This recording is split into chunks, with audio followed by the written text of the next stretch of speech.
సనాతన ధర్మంలో చెప్పబడని విషయాలు చెప్పగలిగిన వాడు ఉండడు. ఎందుకంటే సమస్తము సనాతన ధర్మమునందే చెప్పారు. ఎంతో అద్భుతంగా చెప్పారు వ్యక్తిత్వ నిర్మాణం గురించి నిజంగా.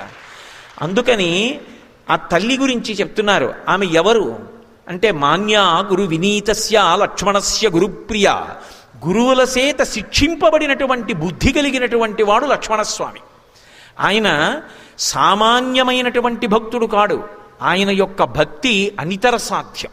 ఆయన బుద్ధి అంత గొప్ప బుద్ధి. రామాయణం చదివితే అబ్బా ఏమి లక్ష్మణస్వామి, ఏమి భక్తి అనిపిస్తుంది నిజంగా.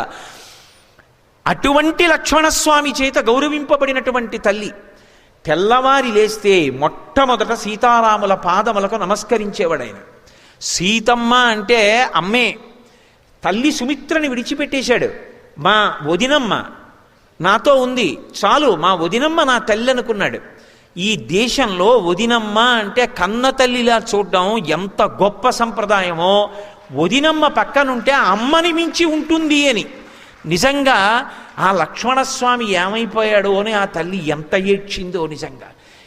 అసలు రామాయణము కుటుంబ వ్యవస్థ అని మాట్లాడితే ఓ కుటుంబం అంటే ఇలా బ్రతకాలా అనిపిస్తుంది. అటువంటి లక్ష్మణస్వామి చేత గౌరవింపబడినటువంటి తల్లి. రాముడికి ఇద్దరే పక్కన. ఎందుకనంటే వాల్మీకి రామాయణంలోది కాదు, కానీ ఆవేశం ఆపుకోలేక ఒక విషయం చెప్తా. సీతారాములు అరణ్యవాసానికి వెళ్తున్నారు. అగ్రత ముందు రాముడు వెడుతున్నాడు, మధ్యలో సీతమ్మ నడుస్తోంది, వెనక లక్ష్మణస్వామి వెడుతున్నారు. వెడుతూ ఉండగా ఒక పెద్ద చెట్టు కనపడింది. ఆ చెట్టుకి తీగ అల్లుకుని పువ్వులు పూసింది, పెద్ద పెద్ద పువ్వులు. రాముడు చటుక్కున ఆగన్నాడు, లక్ష్మణ చూశావా, ఈ చెట్టు చాలా పెద్దదోయ్, కానీ చెట్టుకి చెట్టుగా అందం లేదు.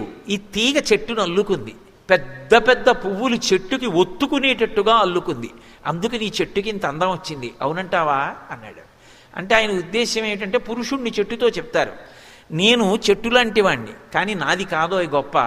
ఇటువంటి భార్య దొరికింది చూసావా, ఐశ్వర్యం అంతా వదిలేసి కూడా నన్ను అనుగమించి వచ్చింది. మీ వదిన వల్ల నా మనశ్శాంతి, ఆమె నా జీవితానికి భద్రత, ఆమె వలన ప్రశాంతంగా ఉన్నాను. ఇటువంటి భార్య దొరకడం కన్నా అదృష్టం ఏముంటుంది అన్నాడు. సీతమ్మంది, ఏమో లక్ష్మణ ఆయనకి అలా అనిపించింది, కానీ ఎంత గొప్ప తీగైనా ఎంత పెద్ద పువ్వులైనా ఇటువంటి చెట్టు ఆసరా దొరకకపోతే నేల మీద పడితే మేకలు తినుండేవి. అటువంటి చెట్టు ఆసరా దొరికింది కాబట్టే తీగ శోభిస్తోందంది. అవునా లక్ష్మణ అంది. అంటే నేను ఎంత ప్రేమ కలిగిన దాన్నైనా మీ అన్నగారు లాంటి భర్త దొరకకపోతే నా సౌశీల్యం ఎలా ప్రకాశిస్తుంది? మరి మండోదరి శీలం ప్రకాశించిందా? మహాతల్లి, ఆవిడ గొప్ప పతివ్రత. మరి ఏది సీతమ్మని చెప్పినట్టు చెప్తావా అంటే చెప్పాలి కూడా నిజానికి, కానీ మరి సీతమ్మ వైభవంతో సమానంగా చెప్పట్లేదుగా. కాబట్టి మీ అన్నయ్య గొప్ప అంది. అంటే సీతారాములు ఇద్దరూ కలిసి లక్ష్మణస్వామిని అడిగారు, లక్ష్మణ నిజంగా చెప్పు, చెట్టు వల్ల తీగ కందమా, తీగ వల్ల చెట్టు కందమా అన్నారు. అంటే వదిన వల్ల నా కందమా, నా వల్ల వదిన కందమా చెప్పన్నారు. ఆయన అన్నాడు, చెట్టు వల్ల తీగకో తీగ వల్ల చెట్టుకో నాకు తెలియదు, కానీ ఇంత పెద్ద పెద్ద పూలతో అల్లుకున్నటువంటి తీగతో కలిసి ఉన్నటువంటి చెట్టు కింద విశ్రాంతి తీసుకునే అదృష్టం పొందిన బాటసారినైనా నా అదృష్టం. అంటే మీ వంటి అన్నా వదిన సీతారాములు నాకు అన్నా వదినలుగా లభించడం, మిమ్మల్ని సేవించడం నా అదృష్టం అని చెప్పుకున్నాడు. ఒక రోజున అరణ్యవాసంలో లక్ష్మణస్వామిని పిలిచి రామచంద్రమూర్తి అసలు వెళ్ళిపోదాం అనుకుంటున్నాడేమో చూద్దామని చెప్పి, ఏదో ఇంటి దగ్గర కౌసల్య చాలా కష్టపడుతూ ఉంటుంది, సుమిత్ర కష్టపడుతూ ఉంటుంది, భరతుడు వచ్చేసి ఉంటాడు, పట్టాభిషేకం అయిపోతుంది, బాధపడుతూ ఉంటుంది, వెళ్ళిపో రక్షించన్నాడు. ఆయన అన్నాడు, అలాగే వెళ్ళిపోతాను, కానీ అన్నయ్య నచితేన తయాస్త్వీత నచాహం అపిరాఘవ ముహూర్తమపి జీవావో జలన్మచ్చా వివాధృతౌ అన్నాడు. అన్నయ్య నన్ను వెళ్ళిపో అంటున్నావు, మరి సీతమ్మని అంటలేదు వెళ్ళిపోమ్మని.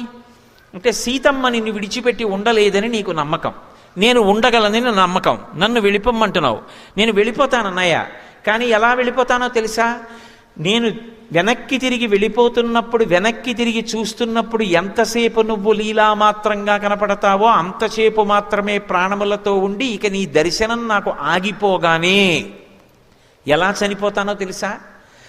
బాగా లోతైనటువంటి నీటితో ఉన్నటువంటి సరోవరంలో ఆడుకుంటున్నటువంటి చేప పిల్లని చేత్తో పట్టుకుని పైకి తీసి ఒడ్డున విసిరేస్తే ఒంటికి తడి ఉన్నంతసేపు మాత్రమే బ్రతికి ఎగిరి ఎగిరి ఎగిరి తడియారిపోయిన తరువాత ప్రాణం విడిచిపెట్టిన చేప పిల్లలా వెనక్కి తిరిగి చూస్తూ వెడుతున్నప్పుడు ఇక నువ్వు కనపడ్డం ఆగిపోగానే చాపపిల్లలాగే నేను ప్రాణం వదిలేస్తానన్నాయా, నిన్ను వదిలి నేను ఉండలేనని చెప్పుకున్నాడు. అంతటి మహాభక్తుడు. అంతగా అన్న వెనక అంతమంది గురువుల్ని సేవించాడు. అంతటి గొప్ప బుద్ధి కలిగిన వాడు. మాన్యా గురు వినీతస్య, గురువుల చేత శిక్షింపబడినటువంటి గొప్ప బుద్ధి కలిగిన లక్ష్మణస్వామి చేత గౌరవింపబడిన ఇల్లాలు. మాన్యా గురు వినీతస్య లక్ష్మణస్య గురుప్రియ. పెద్దలైనటువంటి వారందరి చేత కూడా ఒక కోడలంటే ఇలా ఉండాలి అని కొందరన్నారు, ఆడపిల్ల పుడితే ఇలా ఉండాలి అని కొందరన్నారు, వదినగారంటే ఇలా ఉండాలి అని కొందరన్నారు, అసలు యువరాజుకి భార్యగా ఉండాలంటే ఇలా ఉండాలి అని కొందరన్నారు, అసలు ఆడపిల్ల అంటే ఈమె అని కొందరన్నారు. పెద్దలైన వారందరి చేత ఇన్ని రకాలుగా గౌరవింపబడి ఎన్నడూ మత్స ఎరగనటువంటి తల్లికి ఇంత పెద్ద కష్టం వచ్చింది. రాక్షసీ స్త్రీల మధ్యలో ఉండి దుఃఖపడుతోంది. ఎవరు? పెద్దల చేత కూడా గౌరవింపబడి ఎటువంటి జీవితం అని పొగడబడినటువంటి తల్లి ఇటువంటి దుష్టుల మధ్యలో చేరి బాధపడుతోంది. కాలోహి దురతిక్రమ. ఏమి కాలం! ఎటువంటి వారిని ఎలాగైనా చెయ్యగలదు. కాలాన్ని అధిగమించడం ఎవరికి సాధ్యం కాదు. దాని బలం అటువంటిది. ఒక్కటి ఆలోచించండి, రామాయణం ధారణలో ఉంటే కష్టం వచ్చినప్పుడు ఈ శ్లోకాలు జ్ఞాపకానికి వచ్చాయనుకోండి, నేను పడుతున్న కష్టం ఎంత, నా తల్లి సీతమ్మ పడిన కష్టం కన్నా పెద్ద కష్టమా నేను పడుతున్న కష్టం, ఊంచుకునే శక్తి నా తల్లి నాకు అనుగ్రహిస్తుందని నిలబడగలుగుతాడు మనిషి. లేకపోతే జీవితంలో అకస్మాత్తుగా వచ్చి పడిపోయేటటువంటి కొన్ని కష్టాలకి గుండెపోటు వచ్చి చచ్చిపోతాడు. లేకపోతే దాన్ని తట్టుకోవాలి అంటే రామాయణాది కావ్యములు ఊతమిస్తాయి. అందుకే ఋషికి రుణపడిపోయాం మనం. ఋషికి తర్పణ ఇవ్వడానికి కారణం అదే ఈ జాతి. కాబట్టి మాన్యా గురు వినీతస్య లక్ష్మణస్య గురుప్రియ ఇది సీతాపి దుఃఖార్త కాలోహి దురతిక్రమ. అటువంటి తల్లి ఇంత దుఃఖపడుతోందా? సాయం కావాలి నన్ను ఎవరి కష్టంలోంచి బయటికి తీస్తారని. కాలోహి దురతిక్రమ. కాలాన్ని దాటడం ఎవరికి సాధ్యం కాదు. ఏం ఆశ్చర్యం!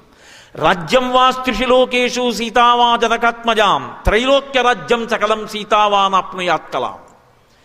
3 లోకముల యొక్క అధికారం, 3 లోకములు మన చేతిలో పెట్టి వీటి మీద అధికారం చలాయించంటే అది గొప్పదా? సీతమ్మని ఇల్లాలుగా పొందడం గొప్పదా అంటే సీతమ్మని ఇల్లాలుగా పొందినటువంటి అదృష్టం 3 లోకముల ఆధిపత్యంలో 16వ వంతు కూడా ఆమెతో సమానం కాదు. ఇటువంటి ఇల్లాలని పొందిన రామచంద్రమూర్తి ఎంత అదృష్టవంతుడు! దుష్కరం కృతవాన్ రామో యయిమాం మత్తకాసినీం సీతాం వినా మహాబాహు ముహూర్తమపి జీవతి. అప్పటి వరకు ఆయనకి రాముడు ఒక్కడే తెలుసు, హనుమకి. రాముడంటే ప్రాణం. అటువంటి హనుమ శిశుపావృక్షం మీద కూర్చుని చెప్తున్నారు, రాముడు చాలా దుష్కరమైన కార్యం చేశాడు.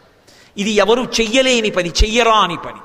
గుండె చాలా దిట ఉన్నవాడు తప్ప ఈ పని చెయ్యలేడు.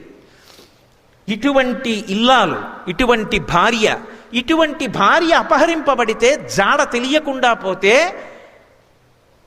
గుండె జారిపోకుండా, శరీరం పడిపోకుండా ఇంకా నిలబడి నిలదొక్కుని స్వకర్మ చేస్తూ 10 మందికి ఉపకారం చేస్తూ నిలదొక్కున్నాడంటే ఆ రాముడే రాముడు, ఈ తల్లే తల్లి. అబ్బా ఏమి దాంపత్యం రా అని ఒక మాట అన్నారు. నాకిప్పుడు అర్థమైంది. అసలు సీతారాములిద్దరూ విడిగా ఉండడం అన్న మాట లోకంలో ఉండదు. ఎందుచేత అంటే అస్యాదేవ్యా మనస్తస్మిన్ తస్య చాస్యాం ప్రతిష్ఠితం తేనేయం సచి ధర్మాత్మా ముహూర్తమపి జీవతి. సీతమ్మ మనసు సీతమ్మ దగ్గర, రాముడి మనసు రాముడి దగ్గరే ఉంటే ముహూర్త కాలం కూడా వీళ్ళిద్దరూ బ్రతకరు. సీతమ్మ మనసు రాముడి దగ్గర ఉంటుంది, రాముడి మనసు సీతమ్మ దగ్గర ఉంటుంది. అందుకు వీళ్ళు అన్యోన్యమైన దాంపత్యమైంది. అందుకే ఇప్పటికీ శుభలేఖ వేస్తే జానక్యాహ కమలామలంజలిపుటేయాహ పద్మరాగాయితాహ న్యస్తారాఘవమస్తకైచ విలసత్కుంద ప్రసూనాయితాహ స్రస్తా శ్యామలకాయ కాంతికలితా యాయింద్రనీలాయితాహ ముక్తాస్తా శుభదా భవంతు భవతాం శ్రీరామ వైవాహికాహ. ఈ శ్లోకం లేకుండా శుభలేఖ వెయ్యరు సంప్రదాయం. ఎందుకో తెలుసా? దాంపత్యం అంటే సీతారాములే, వాళ్ళిద్దరే దంపతులు. ఎందుకంటే మనుష్యులుగా వచ్చి అన్యోన్య దాంపత్యం అంటే పక్క పక్కన కూర్చున్నంతసేపు సంతోషంగా ఉండడం కాదు. అంత కష్టం వచ్చినా ఆయన మీద ఎంతమంది కాంతలు వ్యామోహం చెందిన సీతమ్మ యందు వినా నా కామము వేరొకరి యందు లేదు అని నిలబడిన మహాపురుషుడు రామచంద్రమూర్తి. అంతటి రావణాసురుడి ఐశ్వర్యం అంతా చూపించిన అంత కష్టంలో ఉన్న మనసులో కూడా అన్యభావన పొందనటువంటి తల్లి సీతమ్మ. వాళ్ళిద్దరి మనసులు అలా కలిసి ఉంటాయి ఎప్పుడు. అందుకే దాంపత్యం అంటే సీతారాములే. కంచి కామకోటి పీఠాధిపత్యం వహించిన మహాపురుషులు అపరశంకరాచార్యుల వారు, ప్రాతస్మరణీయులు చంద్రశేఖరేంద్ర సరస్వతి మహాస్వామి వారు రామాయణం మీద ఒకసారి అనుగ్రహ భాషణం చేస్తూ, ఏ ఇంట శుభలేఖ సీతారాముల మీద శ్లోకం లేకుండా వెయ్యకూడదు, అది దోషమని చెప్పారు. పెద్దలు తమ బిడ్డలకు అనుకూల దాంపత్యం కావాలని కోరుకుంటే తప్పకుండా సీతారాముల మీద శ్లోకంతోటే శుభలేఖ ఉండి తీరాలి అని. కాబట్టి దాంపత్యం అంటే సీతారాములే. స్వామి హనుమ యొక్క తీర్పు, అస్యాదేవ్యా మనస్తస్మిన్ తస్య చాస్యాం ప్రతిష్ఠితం తేనేయం సచి ధర్మాత్మా ముహూర్తం అపిజీవతి. ఒకరి మనసు ఒకరి దగ్గర ఉంటే వాళ్ళిద్దరూ బ్రతికుండేవారు కాదు. ఆయన మనసు ఆవిడ దగ్గర, ఆవిడ మనసు ఆయన దగ్గర ఉంది, అందుకు బ్రతికున్నారు. ఏమి దాంపత్యం సీతారాములంటే! అసలు శ్రీరామాయణము దాంపత్యములు అని ఒక ప్రసంగం చేశామనుకోండి. గౌతముడు అహల్య, రావణుడు మండోదరి, తారావాలి, రుమ సుగ్రీవుడు, దశరథుడు కౌసల్య సుమిత్ర కైకేయి, సీతారాములు. అందరిలో చిన్నవాళ్ళు ఎవరు? సీతారాములు. అసలు దాంపత్యం అంటే ఏమిటో సీతారాములే. నాకు అప్పుడప్పుడు అనిపిస్తూ ఉంటుంది, అక్కర్లేని పేరాశో అర్హత లేని ఆలోచనలు. అసలు పెళ్లి చేసుకుందాం అనుకున్న వాళ్ళందరినీ కూర్చోబెట్టి రామాయణము దాంపత్య వైభవము అని ముహూర్తాలకు ముందు ప్రసంగం చేస్తే అసలు దాంపత్యం అంటే ఇదిరా అని అర్థం అవుతుంది, ఇలా బ్రతకాల్లా ఉందనిపిస్తుంది అనిపిస్తుంటుంది. అక్కర్లేని ప్రతి చిన్న విషయానికి దెబ్బలాడుకునే దంపతుల్ని చూస్తే రామాయణం చూస్తే అసలు దంపతులు ఎలా మాట్లాడుకోవాలో ఒకళ్ళతో ఒకళ్ళు రామాయణం చూస్తే అర్థమవుతుంది. ఎంత గొప్పగా మాట్లాడుకుంటారో ఇద్దరు. అసలు చాలా చోట్ల మాట్లాడుకోరు. ఆయన సీత అంటే ఆవిడకి అర్థమైపోతుంది, తెస్తున్నా ఉత్తరీయం అంటుంది. అటువంటి దాంపత్యం సీతారాములు. బాలకాండ పూర్తి చేస్తూ మహర్షి తీర్పిచ్చారు సీతారాముల దాంపత్యం. సరే, ఇప్పుడు మళ్ళీ ఆ విషయాల తోలికన్నీ ఎందుకు కానండి, సుందరకాండోడు పూర్తి చేస్తే గొప్ప. కాబట్టి అస్యాదేవ్యా మనస్తస్మిన్ తస్య చాస్యాం ప్రతిష్ఠితం తేనేయం సచి ధర్మాత్మా ముహూర్తం అభిజీవతి అని ఒక అద్భుతమైనటువంటి విషయం. సుముహూర్తమివధ్యాత్వా భాష్ప పర్యాకులీక్షణ సీతామాశ్రిత్య తేజస్వి హనుమాన్ విలలాప. వలవల వలవల వలవల ఏడి చేస్తున్నారా అన్నట్టుగా కళ్ళంబట ధారలుగా నీళ్లు పడిపోతున్నాయి హనుమకి. ఎందుకు అంటే లోపల ఆత్మని పరదేవతాస్వరూపంగా దర్శనం చేసినటువంటి యోగి యొక్క ఆనంద భాష్పాలు కన్నుల వెంట ఇలా కారిపోతుంటాయి. అందులో ఇక కదలిక ఉండదు. ఆ ధ్యానంలో, ఆ సమాధి స్థితిలో కన్నుల వెంట నీరు కారిపోతుంటుంది. అందుకే విలలాపహ, ఏడుస్తున్నారా అన్నట్టుగా ఉన్నారు, ఏడవట్లేదు. అవి ఆనంద భాష్పాలు. ఒకటి మహాతల్లి బ్రహ్మ విద్యాస్వరూపిణి అయినటువంటి జగన్మాత దర్శనమైనటువంటి ఆనంద భాష్పాలు కాదు కాదు. ఆ తల్లి యొక్క దైన్యాన్ని చూసి కళ్ళల్లోంచి కారుతున్న నీళ్లు కాదు కాదు. మా రామచంద్రమూర్తి ఇల్లాలు ఇంత గొప్పదా, ఇన్నాళ్ళు నాకు తెలియదు అబ్బా అని పొందినటువంటి ఆనందం బాహ్యంలో కథాపరంగా కాదు కాదు. ఆ తల్లి యొక్క రూపాన్ని చూస్తే ఇంత కష్టంలో ఉండి కన్నెర్రబడలేదే, ఏమి ఓర్పు నా తల్లిది, ఆ తల్లికిచ్చిన కితాబు కాదు కాదు.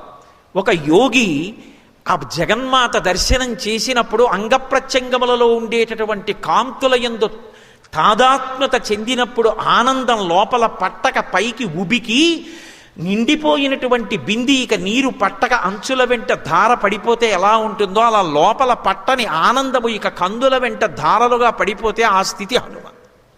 ఇన్ని సౌందర్యాల్ని ఒక్క శ్లోకంలోకి తీసుకురావడం వాల్మీకి మహర్షి కవితా సౌందర్యం. కాబట్టి సుముహూర్తమివధ్యాత్వా భాష్ప పర్యాకులేక్షణ సీతామాశ్రిత్య తేజస్వి హనుమాన్ విలలాప. అస్యాదేవ్యా యథారూపమంగ ప్రత్యంగ సౌష్ఠవం రామస్య చ యథారూపం తం చేయమసితేక్షణ. ఇది ఒక పరమాద్భుతమైన శ్లోకం సుందరకాండలో. అస్యాదేవ్యా యథారూపం అంగ ప్రత్యంగ సౌష్ఠవం రామస్య చ యథారూపం. రాముడు ఎలా ఉంటాడో సీతమ్మ అలా ఉంది. పైకి అన్వయం, రాముని యొక్క అంగప్రత్యంగముల సౌష్ఠవం ఎంత అందంగా ఉంటుందో, ఆ చేతులు ఎలా ఉండాలో, వేళ్ళు ఎలా ఉండాలో, గోళ్ళు ఎలా ఉండాలో, కాళ్ళు ఎలా ఉండాలో, నడుము ఎలా ఉండాలో, గుండెలు ఎలా ఉండాలో అలా ఉంటాడు రాముడు. సాముద్రికానికి సరిపోయేటట్టు అలా ఉంది మా తల్లి బాహ్యం. ఆంతరం సీతమ్మలో రాముడు కనపడుతున్నాడు. అదేమిటి? అలా ఎక్కడైనా కనపడతారా?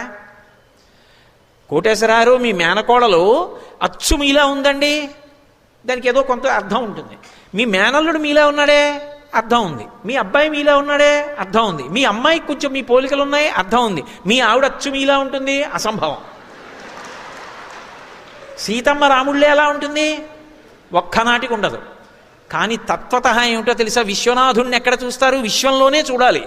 విశ్వమునందు విశ్వనాథుణ్ణి చూడాలి. విశ్వాన్ని వదిలి విశ్వనాథుడు ఎక్కడ కనపడతాడు? ఆయన అంతటా నిండిపోయి ఉన్నాడు. ఆపాతాళ నభస్థలంత భవన బ్రహ్మాండమా విస్ఫుర జ్యోతిస్ఫాటికలింగమౌళి విలసత్పూర్ణేందువంతామృతై హస్తోకప్లుతమేకమీశమనిశం రుద్రాను వాకాన్ జపం ధ్యాయే తీప్సిత సిద్ధయే ధ్రువపదం విప్రోభిషించే శివం బ్రహ్మాండ వ్యాప్త దేహ అంటోంది యజుర్వేదం. అంతటా ఆయన నిండిపోయి ఉన్నాడు.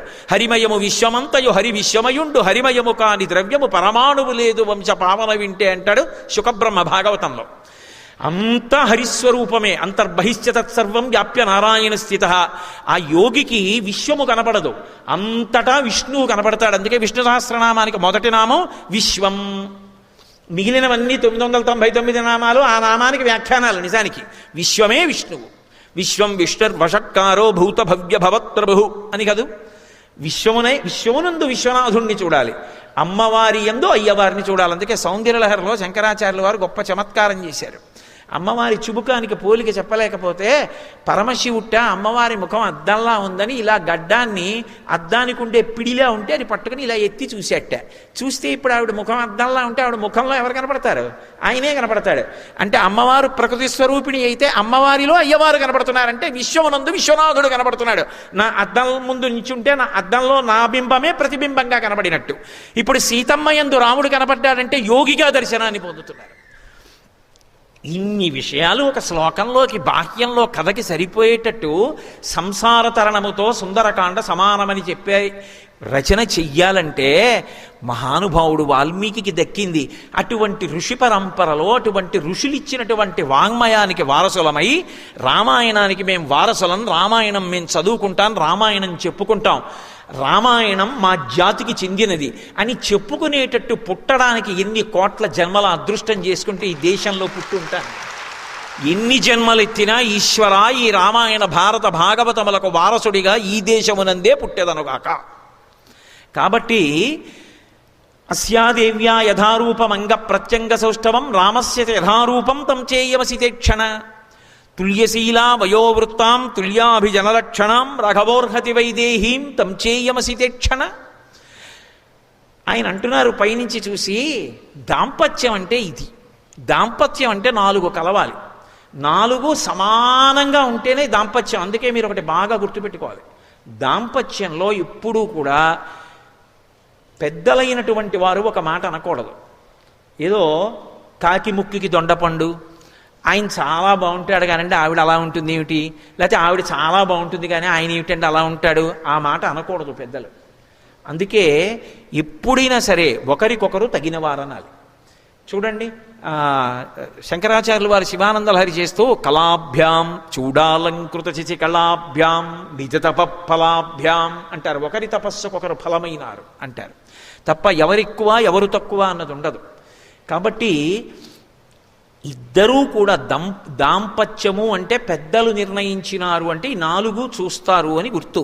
శీలము తుల్యశీల, తుల్య అంటే సమానంగా ఉండాలి అని, శీల అంటే స్వభావము. ఆవిడ స్వభావం ఏమిటి?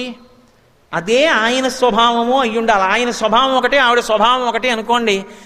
ఆవిడ ఎక్కడైనా ఓ దేవాలయం వచ్చిందో, కార్తీక పౌర్ణమి వచ్చింది, కాస్త ఓ 1 కిలో ఆవు నెయ్యి తీసుకొచ్చి, ఉంది కదా ఐశ్వర్యం, నెలకో 80,000 సంపాదిస్తున్నారు కదా ఆయన అని చెప్పి కాస్త ఓ ముకుట్లో పోసి ఓ 16 ఒత్తులు వెలిగించుకుందాం అనుకుంది. ఎందుకు ఇంత ప్రమిదిలో పోస్తే చాలదేమిటి, ఆర్డీ వేసుకోవచ్చు అన్నాడు అనుకోండి. నా ప్రారంధం అని కళ్ళబడి నీళ్ళెట్టుకు దీపం పెట్టుకుంటుంది. పెళ్లి చేయడం 80,000 చూసి చేయకూడదు, స్వభావాలు చూడాలి. స్వభావాలు చూడకపోతే ఇద్దరి మధ్య అగ్నిహోత్రం ప్రబలుతుంది. శీలము అంటే స్వభావము అని అర్థం. తుల్యశీల వయో, భర్త తనంత తాను గురువు, అందుకని పెద్దవాడై ఉండాలి వయస్సులో. రాముడి కన్నా సీతమ్మ చిన్నది, అందుకని తుల్యశీల వయో వృత్తాం. వృత్తాం అంటే నడవడి. ఆయన నడవడి ఎలా ఉంటుందో ఆవిడ నడవడి కూడా అలా ఉంటేనే. ఇంటికి ఓ అతిథిని పిలిచారనుకోండి, ఆయన ఏదో సంతోషంగా రండి అన్నాడు. వచ్చారా, రోజు ఎవరినో ఒకళ్ళని తీసుకొస్తారు ఆయన. మా ఇంట్లో ఇది అలవాటేలేండి అందనుకోండి ఆవిడ, ఇంకేం తింటారు మీరు వెళ్ళాక. ఆయన ఎంత ఆదరంగా పిలిచారో అంతకన్నా ఆదరంగా ముందు రోజు పొద్దున్నే ఫోన్ చేసి ఏం తింటారు, ఎప్పుడు వస్తారు అని ఎంతో ప్రేమతో ఆ ఇల్లాలు మాట్లాడింది అనుకోండి, యువతలైన ఇల్లాలతోటి ఆ ఇంటికి వెళ్ళి తింటే వంటపడుతుంది. అసలు ఆ ప్రేమ ఇద్దరి మధ్య ఉండకుండా ఇంటికి వెళ్ళడం ఎందుకు? కాబట్టి నడవడి ఇద్దరిది ఒకలాగే ఉందా నడవడి, ఇది చూడాలి. అభివ్యక్తమైతే గుణములు నడవడి అంటారు. నడవడి సరిపోతుందా ఇద్దరిదీని? తుల్యశీలావయో వృత్తాం తుల్యాభిజన లక్షణాం. అభిజనము అంటే వంశం. వీళ్ళ వంశం వాళ్ళ వంశం సరిపోతాయా? ఆ వంశ ప్రతిష్ఠ చాలా గొప్పదైతే ఈ వంశ ప్రతిష్ఠ అటువంటిదైనా? ఈ వంశంలో కూడా అటువంటి వాళ్ళు పుట్టారా? కాబట్టి తుల్యాభిజన లక్షణాం. లక్షణం అంటే అందం. అందం అంటే నలుపు తెలుపు కాదు అందం అన్న మాటకు అర్థం. ఎందుకంటే ఆ మాటకు వస్తే నారాయణుడు నలుపు, పార్వతీదేవి నలుపు. నలుపు అందంలో తక్కువ అని సిద్ధాంతాలు చేయకూడదు. అందము అన్న మాట నిర్వచించుకోవలసింది ఎవరు అంటే ఆమెకు ఆయన, ఆయనకు ఆమె, అంతే. నేను మిగిలిన 4 చూడాలి. రే, ఈమెని కోడలుగా స్వీకరించడానికి నాకు అన్ని విషయాల్లోనూ నచ్చిందిరా, ఆమె నీకు నచ్చితే చూసుకో. నాన్నగారండి నాకు పిల్ల నచ్చింది అంటే ఆమె రూపము నచ్చింది అని చెప్పవలసిన వాడు నా కొడుకు. ఆమె రూపము నచ్చవలసింది నాకు కాదు, నా కొడుక్కి. 80 ఏళ్ళు వచ్చినా నచ్చే ఉండాలి. అందుకే పెళ్ళికి ఒకలా ఉంటుంది. కొత్తపల్లి కొబ్బరి మామిడి పండున మా జిల్లాలో వస్తుంది, చాలా బాగుంటుంది సువాసనతోటి.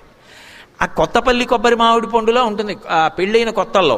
షష్ఠి పూర్తి నాటికి అది ఎలా ఉండాలి అంటే ఏదో సామూహిక రుద్రాభిషేకాలు ఉన్నాయని పెద్ద జాడీతో పుట్టతేని తీసుకొచ్చి అక్కడ పెట్టారనుకోండి, మనవడు వచ్చి ఆడుకుంటూ దాన్ని మోత తీసేశాడు అనుకోండి, అక్కడ పెట్టిన కొత్తపల్లి కొబ్బరి మామిడి పళ్ళలో ఓ పండు టక్కని దొల్లి తేనెలో పడిపోయింది.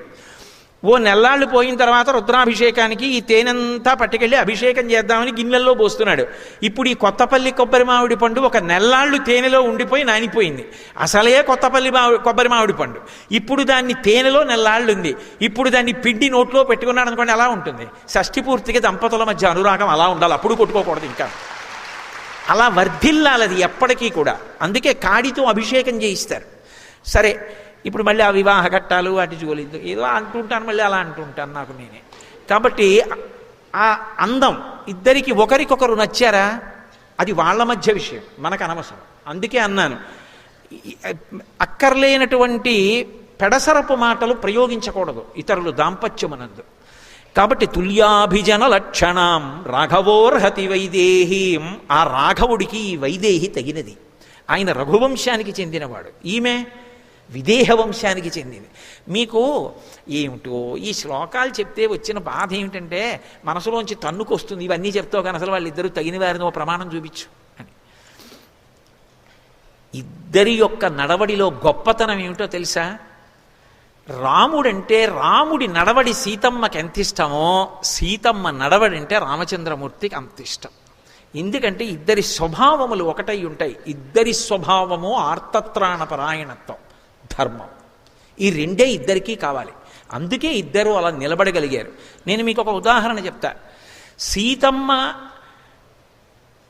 భూమిలోంచి పైకొచ్చిన తరువాత ఆమెని వీర్యశుల్కగా ప్రకటించాడు జనకుడు. వీర్యశుల్క అంటే పరాక్రమం చేత గెలుచుకోవాలి. శివధనస్సుని ఎక్కుపెట్టిన వాడెవడుంటాడో వాడికే ఇచ్చి వివాహం చేస్తానన్నాడు. దేవతల దగ్గర నుంచి ఎందరో వచ్చారు, ఎవ్వరూ ఎక్కుపెట్టలేకపోయారు. ఎక్కుపెట్టలేక ఓడిపోయిన వాళ్ళందరూ సంఘం పెట్టుకుని జనక మహారాజు గారి మీదకి యుద్ధానికి వచ్చారు. అసలు నీ పిల్లని ఎవరికి ఇవ్వవా అని. ఆయన ఏం చేశాడంటే తపస్సు చేసి దేవతా సైన్యాన్ని సహాయం తీసుకుని వీళ్ళందరినీ ఓడించాడు. ఎవరికి ఇవ్వాలి అంటే శివధనస్సు ఎక్కుపెట్టిన వాడికే ఇస్తానన్నాడు. ఇది బాలకాండలో చెప్పాల ఈ రహస్యం. నిజంగా రాముడు వచ్చాడు. జనకుడు అన్నాడు, పగతిర్మానుషానంచ ధనుషర్ష ప్రపూరణే ఆరోపణే సమాయోగే వేపనే తొలనేపివా అన్నాడు. మనుష్యుడు ఈయన ఎక్కువ పెడతాడా, పిల్లాడు దేవతలు ఎక్కువ పెట్టలేదు, వీడేమి ఎక్కువ పెడతాడన్నాడు అని విశ్వామిత్రుడు వంక చూసి ఆయన మీద భయంతో గౌరవంతో ఎక్కువ పెట్టబోయ్ అన్నాడు. ఆ మందసం తెప్పించి తీశాడు మహానుభావుడు, ఎక్కువ పెట్టాడు. పెళపెళ ధ్వనులతో విరిగిపోయింది ధనస్సు. అక్కడ స్పృహలో ఉన్నటువంటి వాళ్ళు కేవలం నరులే. ఒకటి విశ్వామిత్రుడు, 2 రాముడు, 3 లక్ష్మణుడు, 4 జనకుడు, ఈ నలుగురే. 5వ వాడు స్పృహలో లేడు అధ్వనికి. ఇప్పుడు స్వర్ణ కలశంతో నీళ్లు పట్టుకుని గబగబా వచ్చాడు. ఇది సీతమ్మకి తెలుసు, శివధనుర్భంగమైంది, రాముడికి ఇస్తారు నన్నని. గబగబా వచ్చి, రామా కన్యాదానం చేస్తానోయ్, అన్నమాట నిలబెట్టుకుంటాను, వీర్యశుల్క, అందుకని నా కూతుర్ని నీకు ఇస్తున్నాను అన్నాడు. ఆయన చేయి పట్టలేదు. ఆయన అన్నాడు, దీయమానాం నతుతదా ప్రతిజగ్రాహ రాఘవ అవిజ్ఞాయ పితుశ్చంధ అయోధ్యాధిపతే ప్రభో అన్నాడు. ఈ మాట ఎక్కడొచ్చిందో తెలుసా? బాలకాండలో లేదు ఇది. అయోధ్యకాండ చిట్ట చివరిలో సీతారాములిద్దరూ కలిసి అనసూయమ్మ ఆశ్రమానికి వెళ్ళారు. అత్రి మహర్షి ఆశ్రమం అనరు, అనసూయమ్మ ఆశ్రమం అంటారు. ఆ తల్లి పాతివ్రత్యంతో అంత పేరు తెచ్చుకుంది. అక్కడికి వెడితే అనసూయమ్మ అడిగింది, నీ కళ్యాణం గురించి ఏదో చాలా చమత్కారంగా చెప్పుకుంటూ ఉంటారు సీత, ఏది చెప్పు అంది. ఏదైనా ఒక్క పెడసరపు మాట అంటుందేమో చూద్దామని. అనదని తెలుసు అనసూయమ్మకి. ఒక పతివ్రత వైభవం, అంత చిన్న పిల్ల పరిణతి పొంగిపోవడానికి అడిగింది ఆ ప్రశ్న. సాధారణంగా ఇంతమంది పెళ్లి చేసుకోవాలనుకున్న పిల్ల కన్యాదానం చేస్తానంటే రాముడు అన్నాడు, సీతమ్మ చెప్పింది ఈ మాట, అమ్మా రాముడు ఏమంత తొందరగా నన్ను పెళ్లి చేసుకోలేదు, ఏదో శివధనుర్భంగం చేస్తే జనకుడు ఇచ్చేశాడు అంటుంటారు లోకంలో, అంత తొందరగా నన్ను చేపట్టాడు అనుకుంటున్నావా? చేపట్టలేదు. మా నాన్న పట్టుకెళ్ళి కన్యాదానం చేస్తానని జలకలశం తీసుకొస్తే ఆయన అన్నాడు, ఇవ్వడానికి నువ్వెవరు, పుచ్చుకోవడానికి నేనెవరు? అదేం కలం కాదు, కాగితం కాదు, జీవితాంతం నా పక్కన నిలబడవలసినటువంటి ధర్మపత్ని. నా పక్కన ధర్మపత్నిగా ఉండి నా జీవితంలో అనుసరించి నా వంశాన్ని పెంచడానికి, నా మనసుకి శాంతి కలిగించేటటువంటి శాంతి స్థానంగా ఆమె భార్యగా ఉండవచ్చా ఉండకూడదా నిర్ణయించగలిగిన అధికారం ఈ భూమండలం మొత్తం మీద నన్ను కన్న తండ్రిదొక్కడిదే. తండ్రిని కాదని పెళ్లిలో స్వతంత్రించి నేను తీసుకోను. మా నాన్నగారికి కబురు చేయి, అవిజ్ఞాయ పితుశ్చంధ అయోధ్యాధిపతే ప్రవోహో, మా నాన్నగారు అంగీకరించకపోతే నేను తీసుకోనని కబురు చేశాడు మహానుభావుడు జనకుడు. వచ్చాడు దశరథుడు, పెద్దవాడు, వృద్ధుడైపోయాడు. ముందు ఆయన కూడా తొందరగా రాలా. ఆయన వెంటనే వశిష్ఠాది మహర్షుల్ని పిలిచాడు. పెళ్లి విషయంలో నిర్ణయాన్ని రేపు చెప్తాం, ఎల్లుండి చెప్తాం అనకూడదు. ఇదితో రోచతే వృత్తం, మీకు జనకుడి యొక్క ప్రవర్తన మంచిదేనా మీకు తెలుసా? ప్రవర్తన మంచిదైతే చెప్పండి, బియ్యం అందడానికి వెడదాం అన్నాడు. చాలా మంచిది మాకు తెలిసినంత వరకు, అయితే బయలుదేరండి. మా భూత్కాలస్య పర్యయ, ఆలస్యం చేయకూడదు, మీరు ముందు వెళ్ళండి, మీరు ఓపికన్న వాళ్ళు ముందు వెళ్ళండి, పెద్దవాణ్ణి అంత గబగబా ప్రయాణం చేయలేను, వెనకొస్తానన్నాడు. ఆఖరికి మిథిలా నగరాన్ని చేరారు. అప్పుడు కూడా జనకుడు దశరథుడు కూర్చుని నిర్ణయించుకోవాలి. సీతారాముల యొక్క కళ్యాణం అంటే వాళ్ళిద్దరి యొక్క మనసులు ఎంత గొప్పవో, ఎంత ధర్మనిష్టో చూడండి. వాళ్ళిద్దరూ నిజంగా శివధనుర్భంగం అయిపోయిందని పెళ్లి చేసుకోవచ్చుగా, చేసుకోలేదు. ఏదో సీతమ్మ అలా తెరమించి చూస్తున్నట్టు, రాముడు ఏదో పక్కనే ఉన్నట్టు, అవన్నీ నిజాలు కావు. రామాయణం చదివితే అర్థం అవుతుంది. అలా ఏం చూడలేదు ఆవిడ. కానీ దశరథ మహారాజు గారు, జనక మహారాజు గారు అలా కూర్చున్నారు. అన్నదమ్ముల ప్రేమ అంటే జనక మహారాజు గారు అన్నాడు, నా తమ్ముడు ఉన్నాడు కుశధ్వజుడు, ఇంట్లో పెళ్లి మాటలు అవుతుంటే మా తమ్ముడు లేకపోతే ఎలా, మా తమ్ముడిని పిలిపిస్తానన్నాడు. అన్నగారి కూతురు పెళ్ళి, పరిగెత్తుకొచ్చాడు తమ్ముడు. అది అన్నదమ్ములంటే. ఏవి రామాయణం అండి! అసలు కుటుంబం అంటే ఏమిటో రామాయణం చూసి నేర్చుకోవాలి. రామాయణం చదవకపోతే మనిషి మనిషిగా బ్రతకలేడు. దశరథుడు జనకుడు ఎదురెదురుగుండా కూర్చున్నారు. ఒకరి వంశం ఒకరికి చెప్పాలి. నా వంశం గురించి నేను చెప్పుకున్నాను అనుకోండి, గొప్పలు చెప్పుకోవచ్చు, చెప్పుకుంటారు కదా సహజంగా. మా ముత్తాతగారు అంత గొప్పవారు, మా తాతగారు అంత గొప్పవారు, మా తండ్రి గారు అంత గొప్పవారు అనాలి. అంతేకాని వెలితి మాటలు మాట్లాడకూడదు. కానీ పెళ్లికి మాట్లాడేటప్పుడు నిష్పక్షపాతంగా చెప్పాలి. ఆ వంశవృక్షం ఎటువంటిది చెప్పాలి. అందుకని దశరథుడు తాను చెప్పలేదు, తన పురోహితుడు వశిష్ఠుణ్ణి పిలిచాడు. పిలిచి మా వంశం ఎటువంటిదో జనక మహారాజు గారికి చెప్పండి అన్నాడు. అంటే మహానుభావుడు వశిష్ఠుడు చెప్పాడు. అసలు ఈ ప్రపంచమేమీ లేదు, అవ్యక్తం అంటే వ్యక్తము కాలేదు నామరూపాత్మకంగా, అలా ఉండేది ఒకప్పుడు. ఆ అవ్యక్తము నుంచి బ్రహ్మగారు వచ్చారు. బ్రహ్మగారికి మరీచి కొడుకుగా వచ్చాడు.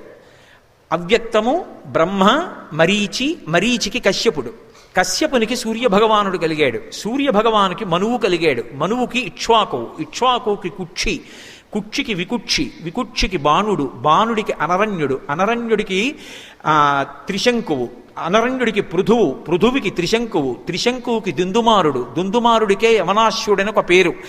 ఆయనకి సుసంధి, సుసంధికి ధ్రువసంధి ప్రసేనజిత్ అని ఇద్దరు కొడుకులు. ధ్రువసంధికి భరతుడు, భరతునికి అసితుడు, అసితునికి సగరుడు, సగరునికి అసమంజసుడు, అసమంజసునికి అంశుమంతుడు, అంశుమంతునికి దిలీపుడు, దిలీపునికి భగీరథుడు, భగీరథునికి కకుత్సువు, కకుత్సువుకి రఘువు, రఘువుకి ప్రవృద్ధుడు, ప్రవృద్ధునికి శంఖనుడు, శంఖనుడికి సుదర్శనుడు, సుదర్శనుడికి అగ్నివర్ణుడు, అగ్నివర్ణుడికి శ్రీగ్రగుడు, శ్రీగ్రగుడికి మరువు, మరువుకి ఆ తర్వాత వచ్చినటువంటి వాడు మరువు, తర్వాత ప్రశిశ్రుకుడు, ప్రశిశ్రుకుడి తర్వాత అంబరీషుడు, అంబరీషుడు కడుపున పుట్టినటువంటి వాడు యయాతి, అంబరీషుని కడుపున పుట్టినటువంటి వాడు నహుషుడు, నహుషుడి కడుపున పుట్టినవాడు యయాతి, యయాతి కడుపున పుట్టినవాడు నాభాగుడు, నాభాగుని కుమారుడు అజమహారాజు, అజమహారాజు గారి కుమారుడు దశరథ మహారాజు, దశరథ మహారాజు గారి కుమారులు ఈ రామలక్ష్మణ భరత శత్రుఘ్నులు. ఇది ఇక్ష్వాకు వంశం. కాబట్టి ఈ ఇక్ష్వాకు వంశం అద్భుతమైన వంశం. ఇంతమంది మహానుభావులు పుట్టారు. అదిగో అందులో పెద్దవాడు రామచంద్రమూర్తి. ఈ రామచంద్రమూర్తిని నీ కుమార్తె సీతమ్మకిచ్చి వివాహం చెయ్యాలి. ఈ వంశం ఇటువంటిది, నీకు అంగీకారమా అని అడిగాడు. జనకుడు తాను అంగీకరించలేదు. ఇలా తిరిగి చూశాడు, ఇలా తిరగలేదు. ఎందుకంటే గురువుగారు గుడి పక్కన ఉండాలి. అందుకని ఇటు తిరిగి చూశాడు. ఇటు తిరిగి చూస్తే శతానందుడున్నాడు, గౌతమ మహర్షి కొడుకు. జనకుడికి ఆయన పురోహితుడు. ఆయన చూసి చాలా బాగుంది, కానీ మర్యాద ఒకటి ఉంది కదా, మన వంశం కూడా చెప్పాలి, మన వంశం ఎటువంటిదో కూడా చెప్పాలి కదా.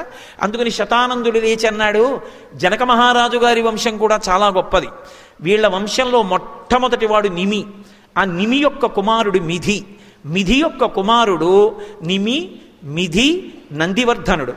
ఆ నందివర్ధనుడి తర్వాత వచ్చినటువంటి వాడు సుకేతువు, సుకేతువు తర్వాత వచ్చినటువంటి వాడు బృహద్రథుడు, బృహద్రథుని యొక్క కుమారుడు దేవరాతుడు, దేవరాతుని యొక్క కుమారుడు మహావీరుడు, మహావీరుడి యొక్క కుమారుడు సుధృతి, సుధృతి యొక్క కుమారుడు హర్యశ్యుడు, హర్యశ్యుని యొక్క కుమారుడు మరుడు, మరుని యొక్క కుమారుడు దుష్టకేతువు.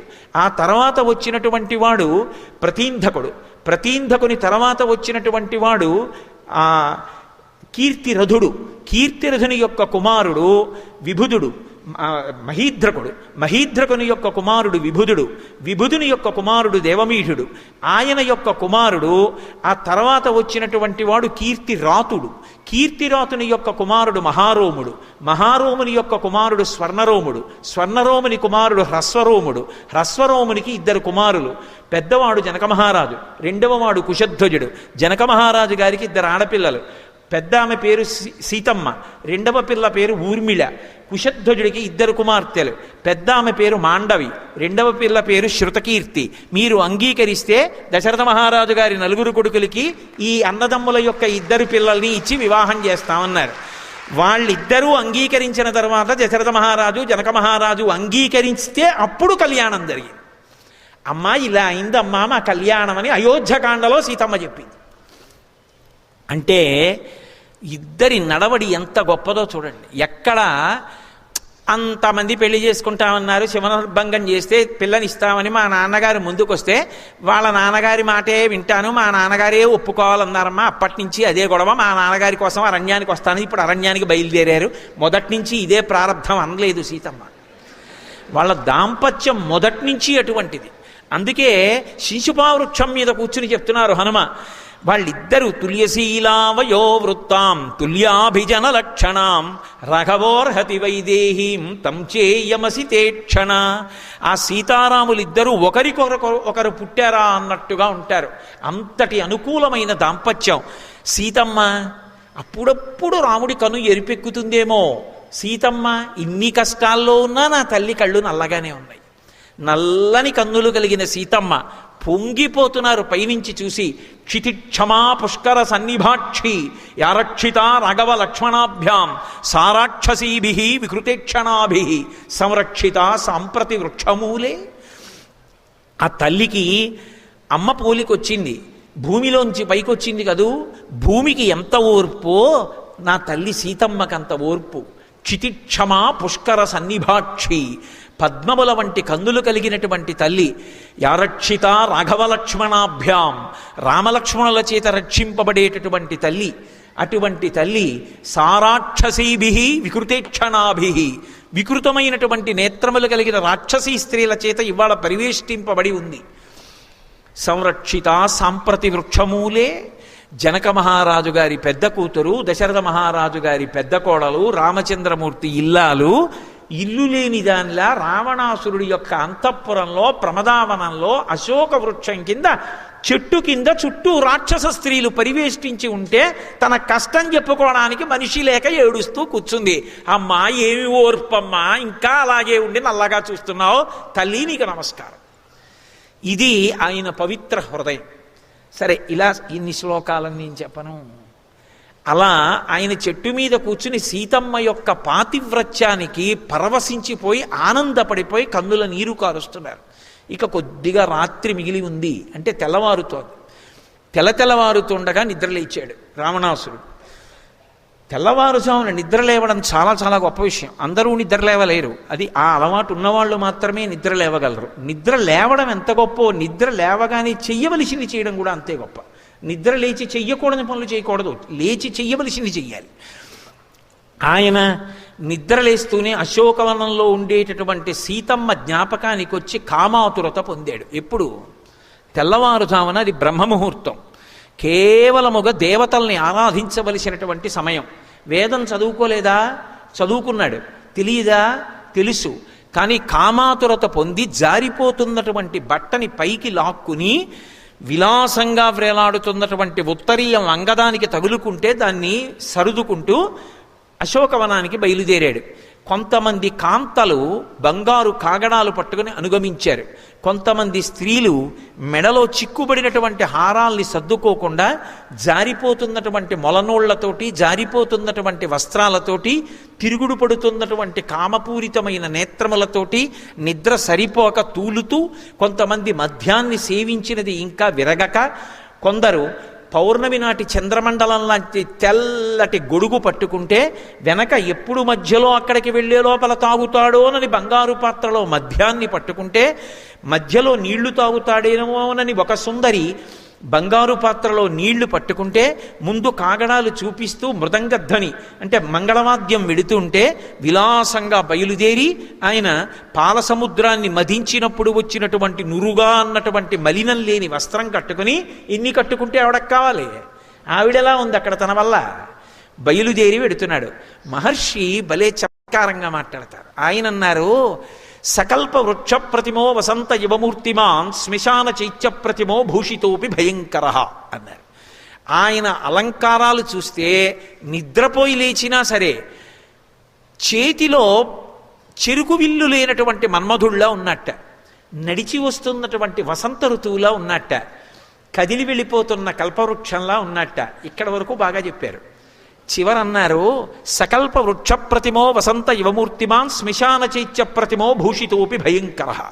ఆవిడ అందుకని వ్రీడితాం దుఃఖ సంతప్తాం పరిమ్లానాం తపస్వినీం గ్రహాణాంగారకేణేవ పీడితా వివరోహిణీం అన్నారు మహర్షి. అలా సర్దు కూర్చుంది.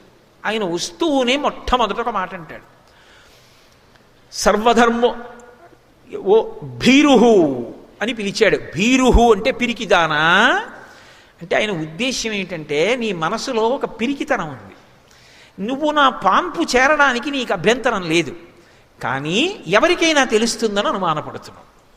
కానీ ఇక్కడ తెలుసుకుని చెప్పడానికి మనుష్యులు లేరు. ఇక్కడ ఉన్నవాళ్ళు రాక్షసులు. రాక్షసులు మగవాళ్ళు కూడా లేరు, రాక్షసీ స్త్రీలు ఉన్నారు. వీళ్ళందరూ కూడా నా ఆజ్ఞని అవతల దల్చేవాళ్ళు. కాబట్టి నువ్వు నా పాన్పు చేరితే ఎలా తెలుస్తుంది? ఎందుకు బెంగ పెట్టుకుంటావు? ఎందుకు భయపడతావు? భయపడకు.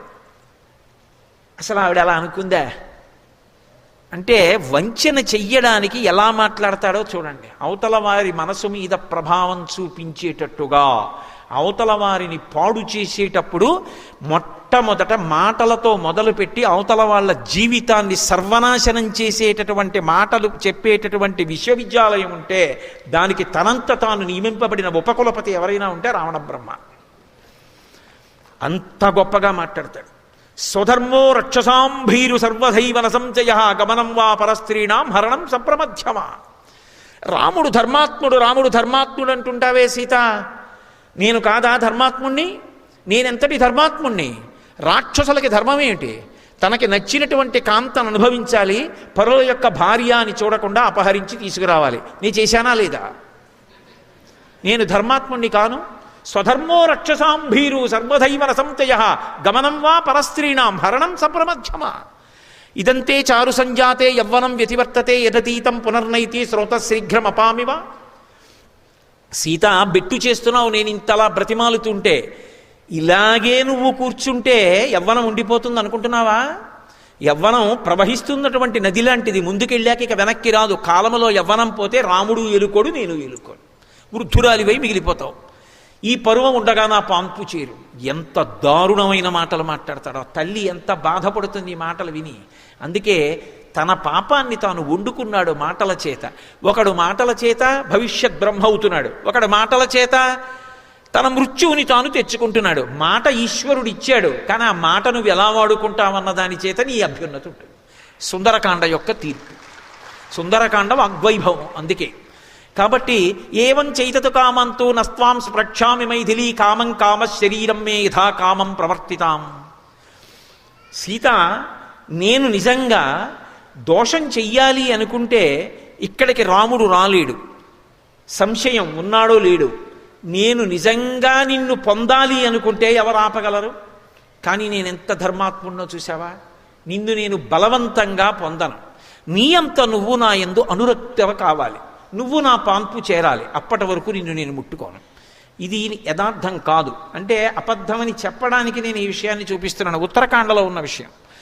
ఆయన ఒకానొకప్పుడు యుద్ధం చేసి కైలాస పర్వత శిఖరం యొక్క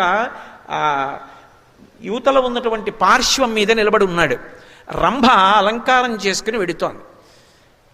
ఆయన దుర్బుద్ధి అటువంటిది. చటుక్కుని రంభ చెయ్యి పట్టుకున్నాడు. పట్టుకుంటే ఆవిడంది, యుక్తాయుక్త విచక్షణ లేదా? నేను నీ కోడలనంది. నువ్వు నాకు ఎలా కోడలని అడిగాడు. నీకు అన్నగారు కుబేరుడు, మీ ఇద్దరూ విశ్రవసోబ్రహ్మ యొక్క కుమారులు. ఆయన పేరే వైశ్రవణుడు. నేను ఆయన కుమారుడైన నలకూబరుని యొక్క భార్యని. కాబట్టి నేను నీకు కోడల్ని. కోడల పట్ల కామంతో ఉండొచ్చా? ఇంతకన్నా సర్వనాశనం అవ్వడానికి వేరు కారణం ఉంటుందా అని అడిగింది. నువ్వు అప్సర స్త్రీవి, నీకు భర్తృత్వం ఏమిటి, నీకు ఒక భర్త ఏమిటి అని బలవంతంగా అనుభవించాడు. ఆవిడ వెళ్ళి నలకూబరుడికి చెప్పింది. నలకూబరుడు వెంటనే శాపం ఇచ్చాడు. ఇక పైన నీ యందు అనురక్త కాని స్త్రీని నువ్వు అనుభవిస్తే నీ తల 7 వ్రక్కలైపోతుందని. అందుకు సీతమ్మ జోలికి వెళ్ళాడు. కట్టుబాటు ముందే జరిగిపోయింది అక్కడ. అది చెప్పడు, దాస్తాడు. దాచి ఏవం చైతతు కామంతో నత్వాం స్పృక్షామి మైథిలీ కామం కామ శరీరం మే యథాకామం ప్రవర్తితాం ఏకవేణీ ధరాశయ్యాం ధ్యానం మరిణమంబరం మస్థానే ఉపవాసస్యా నైతా నౌపైకానితే. ఎందుకు ఒంటి జడ వేసుకుంటావు? ఎందుకు భూమి మీద పడుకుంటావు? అవన్నీ ఆవిడ పరమ పవిత్రంగా భర్త పక్కన లేనప్పుడు ఇంకొకలా ఉండకూడదని ఆచరిస్తున్నటువంటి నియమాలు. పరమధర్మాత్మురాలు, పరమపతివ్రత. ఆమె ఎందు కామంతో మాట్లాడుతున్నాడు. ఏకవేణి ధరాశయ్యాం ధ్యానం మలినమంబరం. ఎప్పుడూ ఏదో ఆలోచిస్తుంటావు, ధ్యానం చేస్తావు, మట్టి బట్ట కట్టుకుంటావు. ఎన్ని పట్టుబట్టలున్నాయి నేను ఎత్తుకొచ్చినవి. చక్కగా పట్టుబట్ట కట్టుకోవచ్చుగా. మలినమంబరం అస్థాని ఉపవాసస్య. ఇంట్లోనేమో అన్ని వంటకాలు ఉన్నాయి, తినకుండా ఎందుకు అలా చిక్కిపోతావు? అస్థానే ఉపవాసస్య నైతా నౌపైకానితే. పిబ విహర రమస్వ భుంక్వ భోగాన్ ధననిచయం ప్రదిశామి మిదినించ మయి లలనే యథాసుఖత్వం తైచ సమేత్వ లలంతో బంధవాస్తే. నేను తలుచుకుంటే ఈ భూమినంతటినీ కూడా తీసుకొచ్చి మీ నాన్నగారు జనక మహారాజు గారికి ఇచ్చేస్తాను. మీ తండ్రి చక్కగా ఏలుకుంటాడు భూమినంతటినీ. మీ బంధువులందరికీ ఎంత ఐశ్వర్యాన్ని పొందుతారు. నాకు ఎందరో భార్యలు ఉన్నారు, కొన్ని వేల మంది భార్యలు. వాళ్ళందరి మీద నువ్వు శాసకురాలిగా ఉండు. నీ వెంట తిరుగుతున్నాన్ని చులకన చేస్తున్నావా? నా ఎందు ప్రీతితో చూడు. అసలు నా వంక చూడడానికి ఎంత వైముఖ్యంతో ఉంటామే అని. అంతకన్నా నేను రావణ ప్రసంగం ఏం ప్రవచనం చేయను. అది ప్రవచనం చేయడానికి ఉద్ధారకమైన విషయం ఏం కాదు. కాబట్టి అక్కరలేని మాటలన్నీ ఆ తల్లి పట్ల మాట్లాడాడు. ఆ తల్లి చూసింది. చూసి తృణమంతరత కృత్వా ప్రత్యువాచ సుస్మిత నివర్తయ మనోమత్త స్వజనే క్రియతాం మనః. ఆవిడ ఓ గడ్డి పరక తీసి మధ్యలో పెట్టింది. ఎందుకంటే ఒక మహాపతివ్రత పరపురుషుడితో మాట్లాడేటప్పుడు తనను కామించి ఉండి చూడకూడని చూపు చూస్తున్న వాడితో సరాసరి మాట్లాడకూడదని, మధ్యలో ఏదైనా అభ్యంతరం ఉండాలని ఓ గడ్డి పరక నుంచింది. కాబట్టి తృణమంతరత కృత్వ కేవలం గడ్డి పరక నుంచింది అంటే అక్కడ గడ్డి పరకే ఉంటుంది తప్ప కాస్త మట్టి ఉండదా, ఓ రాయి ఉండదా, ఏముండవా? గడ్డి పరక ఒకటే ఉంటుందా? గడ్డి పరక ఉంటే మట్టి ఉండదు. మరి మట్టిని ఎందుకు వాళ్ళ, గడ్డి పరకని ఎందుకు వాలింది అంటే ఆమె పరమధర్మాత్మురాలు. ఆమె ఏం భీరువు కాదు, ఆయన చెప్పినట్టు పిరికిది కాదు. ఆమెకి ధర్మం అంతా తెలుసు. మనకి వేదంలో ఒక మాట ఉంది, సహస్రపరమాదేవి శతమూలా శతాంకుర సర్వగుం హరతు మే పాపం దుర్వాదు స్వప్ననాశిని అని. గరిక ఉంటుంది. గరిక వంశాభివృద్ధికి ప్రతీక. అందుకే గరిక చూడండి, మొదట్లో వేళ్ళు ఉంటాయి, ఆ తర్వాత మళ్ళీ ఇలా ముందుకెడుతుంది, మళ్ళీ వేళ్ళు వస్తాయి, మళ్ళీ ముందుకెడుతుంది, మళ్ళీ వేళ్ళు వస్తాయి. తాత ముందు తను తండ్రి అవుతాడు, తర్వాత తాత, తర్వాత ముత్తాత, ఆ ముందుకి కొడుకు తాత, కొడుకు కొడుకు తండ్రి, వాడు మనవడు, మళ్ళీ మనవడు తండ్రి, మళ్ళీ వాడి కడుపున పుట్టినవాడు కొడుకు, మళ్ళీ వాడు తండ్రి, వీడు తాత. అలా ముందుకి వేళ్ళు ఉంచుకుంటూ ఉంటుంది, వెడుతూ ఉంటుంది గరిక. ఆ గరిక వంశాభివృద్ధికి లక్షణం. అందుకే ఇప్పటికీ వేదంలో ఓ మాట ఉంది, బిడ్డలు పుట్టకపోతే ఒక ప్రక్రియ చెప్తారు. ఆ ప్రక్రియ ప్రకారం ఆ గరిక తీసి తల మీద పెట్టుకుని కొన్నాళ్ళు నియమంగా స్నానం చేస్తే సంతానం కలుగుతుంది. ఆ గరికకు ఆ లక్షణం ఉంది. కాబట్టి ఎప్పుడైనా అకస్మాత్తుగా ఇది తప్పలేదు ఎలా అనిపిస్తే ఆ దోషం పోవడానికి గరిక ముట్టుకుంటారు. ఒకసారి గరికని ముట్టుకుంటే దోషం పోతుంది. అందుకే విఘ్నేశ్వరుడు గరిక చేత పూజింపబడతాడు. సులభుడు అని ఒక అర్థం, సమస్త పాపములను పోగొడతాడు. ఆ గరిక ఆయన పాదాల మీద పడితే మరింత శక్తివంతం. కాబట్టి అందుకు వేదం సహస్రపరమాదేవి శతమూలా శతాంకుర సర్వగుం హరతు మే పాపం దూర్వాదు స్వప్ననాశిని అంటుంది. శతాంకుర అన్ని అంకురములతో వెడుతూ ఉంటుంది. అందుకు గడ్డి పరక ముట్టుకుంది. కాముకుడైన రావణుడితో మాట్లాడిన పాపము నాకు సంక్రమించకుండుగాక. 2, ఆమె గడ్డి పరకను ఎందుకు పెట్టిందంటే ఒకానొకప్పుడు కాకాసురుడు అమ్మవారి యొక్క వక్షస్థలం మీద గాఢ వేస్తే రామచంద్రమూర్తి ఒక్క గడ్డి పరకని తీసి బ్రహ్మాస్త్రాన్ని అభిమంత్రించి విడిచిపెడితే కాకి 3 లోకములు తిరిగి వచ్చి మళ్ళీ రాముడి పాదముల మీద పడి శరణాగతి చేసి తనను తాను రక్షించుకోవలసి వచ్చింది. నా జోలికొస్తే ఒక గడ్డి పరక మీద బ్రహ్మాస్త్రాన్ని అభిమంత్రించాడు. ఈ గడ్డి పరక చాలు నిన్ను చంపడానికి రావణ, జాగ్రత్త. అందుకు గడ్డి పరక పెట్టింది. అంతేకాదు, మనుష్యులకైతే అన్నం పెడతారు, పశువులా ప్రవర్తించే నీకు గడ్డి పెట్టాలి కాబట్టి గడ్డి పరక పెట్టింది. కాదంటే అంతేకాదు అని. ఇలా అర్థం లేని కోరిక మనసులో పెట్టుకుని మహాపతివ్రతల దగ్గరికి వచ్చి మాట్లాడకూడని మాటలు మాట్లాడినందుకు రాబోయే కాలంలో గడ్డి పరక కన్నా చులకన చేసి ఆ రావణుడు దురాత్ముడని పిల్లలు కూడా మాట్లాడతారు. నీ గురించి ఇంత తపశ్శక్తి ఉన్నా ఎవరు మంచి మాట మాట్లాడరు. గడ్డి పరకంత అలుసైపోతావు రాబోవు కాలంలో. ఇంతకన్నా అన్యాయమైన విషయం జీవితాన్ని పాడు చేసుకోవడానికి ఇంకొకటి ఉండదు. వాడు గడ్డి పరక లాంటి వాడంటారు. ఇంత తపస్సు పోతుంది కాబట్టి జాగ్రత్తని చెప్పడానికి గడ్డి పరక పెట్టింది. ఇన్ని కారణాలు మనసులో పెట్టుకుని తృణమంతరత కృత్వా ప్రత్యువాచ శుచిస్మిత చక్కటి శుద్ధమైన నవ్వు నవ్వింది. ఆవిడ నవ్వులో ఏ విధమైనటువంటి పరిహాసం కానీ భయం కానీ ఏమీ లేవు. అమ్మ నవ్వుతుంది చూడండి. అమ్మ నవ్వితే అనకూడని మాట పిల్లాడు అన్నాడు అనుకోండి, అమ్మ నవ్వు ఎంత అందంగా ఉంటుందో అమ్మ దాన్ని సంతోషంతో దిద్దుతుంది, ఆ తప్పును అంగీకరించి. అమ్మ ఉయ్యాల అనడానికి పిల్లాడికి వచ్చిరాని మాటలు అమ్మ ఉల్లయ్య అందనుకోండి, వాడికి ఉయ్యాల అనడం రాలేదు, పిల్లకి ఉల్లయ్య అంది. అమ్మ ఉల్లయ్య ఊగుతా అది. అమ్మ నవ్వు చూడండి, వెంటనే ఉల్లయ్య అంటోంది, ఉయ్యాలాకని బాధపడదు, పకపకా నవ్వి ఎత్తుకుని ఉల్లయ్య కాదు ఉయ్యాల అంటుంది. అంటే ఉల్లయ్య అందనుకోండి పిల్ల మళ్ళీ పకపకా నవ్వి ఏ తల్లో ఇంట్లో ఉందనుకోండి వచ్చి అమ్మ ఇది చూడు ఉయ్యాల అంటే ఉల్లయ్య అంటుందమ్మా అని కూర్చోపెట్టి 10 మాటలు చెప్పి ఉల్లయ్య కాదు ఉయ్యాల పిచ్చి పుల్లయ్య అని ఆ పిల్లకి నేర్పుతుంది. అది అమ్మ తప్పు మాట్లాడినా ఎంత శుద్ధమైన నవ్వు నవ్వుతూ దిద్దుతుందో. అమ్మ కొడుకు తప్పు మాట్లాడితే ఎలా నవ్వుతుందో అలా నవ్వుతోంది సీతమ్మని చెప్పడానికి శుచిస్మిత. ఆ తల్లి స్థితి ఏమిటి, వీడి స్థితి ఏమిటి? కాలిపోడు. కాబట్టి తృణమంతరత కృత్వా ప్రత్యువాచ శుచిస్మిత నివర్తయ మనోమత్త స్వజనే క్రియతాం మనః. రావణ, నీ కామము నీ భార్యల యందు ఉంచుకో, అంతే ధన్యుడవైపోయావు.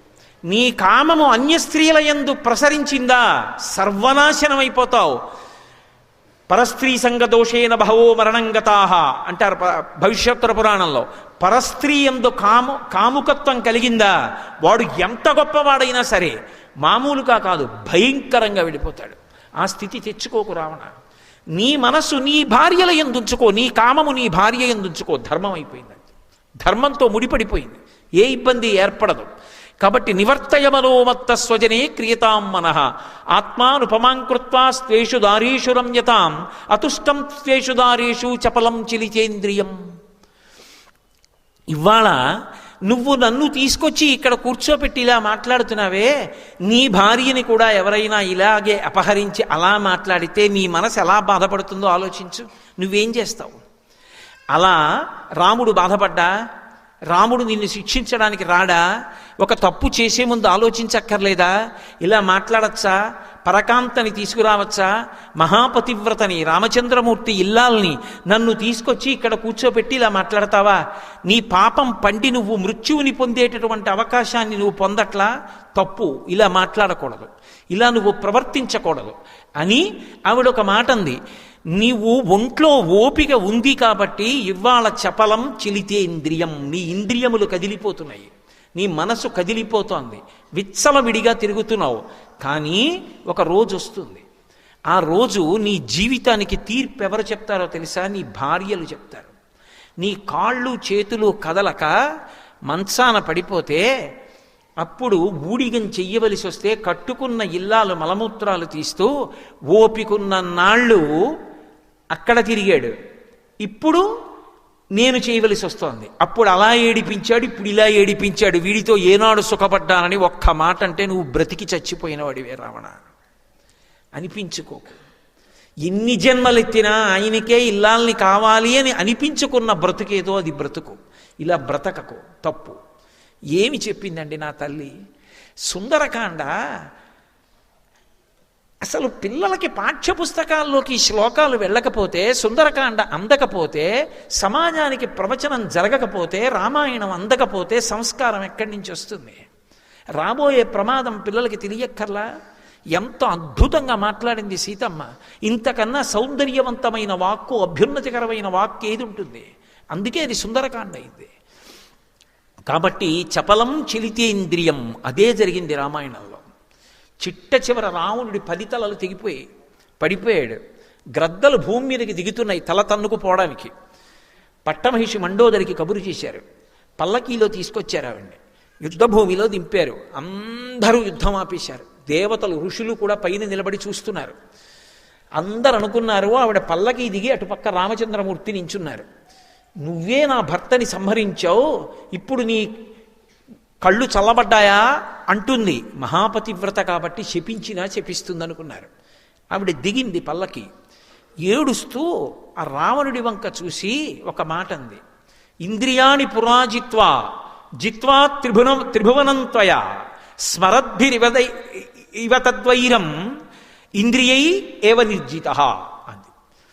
రావణ, నువ్వు తపస్సు చేసినప్పుడు ఇంద్రియాల్ని పావుని తొక్కిపెట్టినట్టు బలవంతంగా తొక్కిపెట్టావు. కాలు తీస్తే కాటు వేద్దామని పాము చూసినట్టు నీ ఇంద్రియములు ఎదురు చూసాయి. ఒకానొక నాడు తపస్సు విరమించి ఇంటికొచ్చావు, శక్తిని పొందావు, కానీ నీ ఇంద్రియములు కాట్లు వేయడం మొదలుపెట్టాయి. నీకు పరకాంత కావలసి వచ్చింది. నాలో లేని ఏ అందం నీకు సీతమ్మలో కనపడిందిరా, నీ చావు తెచ్చుకున్నావు తప్ప. వీళ్ళందరూ రాముడు నిన్ను చంపాడంటున్నారు. కాదు, నాకు తెలుసు భార్యని, నీ ఇంద్రియములు నిన్ను చంపేశాయి. ఏమయ్యాడు? సుందరకాండలో చెప్పింది తల్లి, యుద్ధకాండలో పూర్తయింది. ఎవరి జీవితమైనా అంతే. సమాజమునందు ధర్మము నిలబడాలంటే, సమాజము సువ్యవస్థితము కావాలంటే, సమాజంలో మనసులో పవిత్రంగా ఉండాలంటే సుందరకాండ లాంటి కాండల ప్రవచనం, సుందరకాండ లాంటి కాండలు చదువుకోవడం రావాలి. లేకపోతే సమాజము విర్రితలలు వేస్తుంది. కాబట్టి ఆవిడ అంటుంది, చపలం చలితేంద్రియం వధం చామిచ్చితాఘోరం తయాసౌ పురుషర్షభ విదితస్సహి ధర్మజ్ఞ శరణాగతమత్సల. నేనింతటి వాణ్ణి ఇంతటి వాణ్ణిని విర్రవీగుతున్నావు. మనిషి బ్రతకడం గొప్ప కాదు రావణ, చచ్చిపోవడం గొప్ప. చచ్చిపోవడం మనిషికి తీర్పు. అబ్దుల్ కలాం గారు వింగ్స్ ఆఫ్ ఫైర్ రాసుకుని the day of the final judgement అని రాసుకున్నారు. అంతిమమైన తీర్పు పరమేశ్వరుడిచ్చేది ఆఖరి రోజునిస్తాడు. ఆయన ఏమి చెయ్యక్కర్లా. వధంచామిచ్చితా ఘోరం, ఘోరంగా చచ్చిపోయేట్టు చేస్తే చాలు. నీ మలము నీ మూత్రము నువ్వు విసర్జించుకోలేకపోతే చాలు. మంచాన ఉన్నాడు, తన మలమూత్రములు తాను విసర్జించాడు, ఎవరెత్తుతారు? నేనే ఒకప్పుడు నేను ఒక ఊరు ప్రవచనాలకు వెళ్ళినప్పుడు ఆయన పాపం నన్ను ఎంత ఆదరంగానో చూసేవారు. అకస్మాత్తుగా నేను ఓ రోజున శివాలయంలో ప్రవచనం చేస్తుంటే ఆయన భార్య గారు కనబడ్డారు. ఏం మా కులాసాగా ఉన్నారా? ఆయన కులాసాయా అన్నాడు. బోర్న ఏడిచేశారు. ఏమమ్మా అన్నాను. అయ్యా మీరు ఒక్కసారి రావాలి, మైక్లో మీ కంఠం వినపడుతోంది, మిమ్మల్ని చూడాలని పరితపిస్తున్నారంటే, ఏమమ్మా ఆయన రావచ్చుగా ప్రవచనానికి అన్న. కాదండి మీరు రండి అంది. చుట్టూ జనం ఉన్నారు, ఏం చెప్తుంది ఇల్లాలు. సరే పాపం ఇంత పరితపిస్తోందని, ఎక్కడమ్మా అన్నాను. ఈ 3వ మేడేనండి అంది. నేను వెళ్ళాను. వెళ్ళి మేడ మీదకి వెళ్ళేటప్పటికీ ఒక గదిలో ఉన్నాడు ఆయన. పక్షవాతం వచ్చేసి కాలు చెయ్యి నోరు కూడా పడిపోయి, ఎంత డబ్బిచ్చినా ఉండట్లేదండి ఎవ్వరూ సేవ చేయడానికి. ఈయనకేమో ఇలా నోట్లో పోస్తే కింద నుంచి వెళ్ళిపోతోంది. గదంతా దుర్వాసన, మనిషి దగ్గర పుల్లటి కంపు. ఎలాగో అలా పాపం గుర్తుపట్టి నమస్కారం పెట్టాలని తాపత్రయం. 2 చేతులు కలవవు. మంచం మించి పడిపోతాడేమో అని భయం వేసింది. ముందుకి నేను వెళ్ళలేకపోయాను 2 అడుగులేసి, అంత కంపు. అందులోనే ఉన్నాడు ఆయన. ఈగలు వాటి మధ్యలో. ఎవరు కడుగుతారు, ఎవరు చేస్తారు?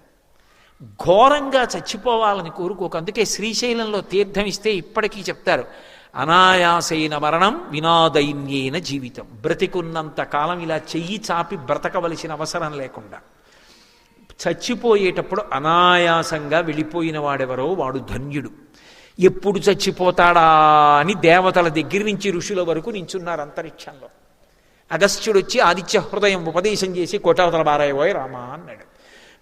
బళి అన్నారు. 10 తలకాయలు తెగిపోతే దేవదుందుబులు మోగే. అది ఆ చావు. అలా చచ్చిపోకు రావణ. ఒంట్లో ఓపికున్నప్పుడు ఆవు తాగుతున్న కుడితి తాగేసి మినప్పొట్టు తింటే జీర్ణం అవుతుంది. చచ్చిపోవడం కష్టం. నువ్వు ఎలా బ్రతికావన్న దానికి ఈశ్వరుడు తీర్పిస్తాడు. దానికి జాగ్రత్త పడు. నేనంటల్లా అమ్మవారు చెప్తున్న మాట. వధంచామిచ్చితాఘోరం తయాసౌ పురుషర్షభ విదిత సహి ధర్మజ్ఞ శరణాగత వత్సల. ధర్మం తెలిసినవాడు రాముడు. ఆడ ఏనుగుని మగ ఏనుగు దగ్గరికి తీర్చినట్టు నన్ను తీసుకెళ్లి ప్రస్రవణ పర్వతశిఖరముల మీద కూర్చున్న రామచంద్రమూర్తి పాదార విందముల యందు సమర్పించి కృతార్థుడివిక. నీ జీవితంలో సంతోషాన్ని పొందు. నిన్ను శిక్షిస్తాడనుకుంటున్నావేమో, శరణాగత వత్సల. శరణాగతి చేస్తే ఏమండవు, వెంటనే క్షమిస్తాడు. ఆయన ధర్మమూర్తి. నా భర్త జోలికి రాలేవు. ఎక్కడో ఉన్నాడు, బ్రతికున్నాడా, భూమి మీద పడుకున్నాడు, అరణ్యవాసం చేస్తున్నాడు, రాజ్య భ్రష్టత్వం పొందినవాడు అంటున్నావు. ఇన్ని చెప్తున్నావే.